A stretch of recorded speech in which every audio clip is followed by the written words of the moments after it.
নভেম্বরে ঢাকার মাটিতে সাফ, বড় পরিকল্পনা আয়োজক বাংলাদেশের। থাকতে পারে বিশ্বকাপের আলোচিত ভিএআর প্রযুক্তি। এছাড়া চ্যাম্পিয়ন দল পাবে আধুনিক ট্রফি। তবে সাফের আগে বাংলাদেশের প্রস্তুতি হিসেবে আসিয়ান কাপ এখনও অনিশ্চিত। রাকিবুল হকের রিপোর্ট। ঢাকার মাটিতে সাফ চ্যাম্পিয়নশিপের মহরণ। টুর্নামেন্টকে জমজমাট করে তুলতে বিশাল পরিকল্পনা দক্ষিণ এশীয় ফুটবল ফেডারেশনের। এর মধ্যেই বড় চমক, সাফে দেখা যেতে পারে ভিএআর প্রযুক্তি। তবে সাফের আগেই বাংলাদেশের সামনে আরেক নাটকীয়তা। আসিয়ান কাপে হামজা জামালরা খেলবে কিনা সেটি বড় প্রশ্ন। আর সেই প্রশ্নের উত্তর আটকে আছে ফিফার সিদ্ধান্তে। প্রথমবারের মতো ভিএআর প্রযুক্তি চালুর উদ্যোগ সাফের।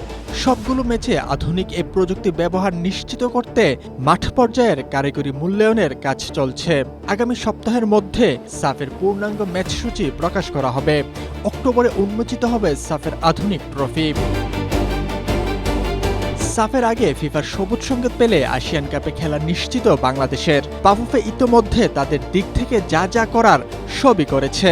এখন অপেক্ষা কেবলই ফিফার রেসপন্সের। আর সেটি পেলেই আসিয়ান কাপে বাংলাদেশের অংশগ্রহণের আনুষ্ঠানিক ঘোষণা দিতে পারবে বাফুফে। সমর্থক থেকে কোচ, আসিয়ান কাপে বাংলাদেশকে দেখতে সবাই মুখিয়ে। রাকিবুল হক, এশিয়া পোস্ট।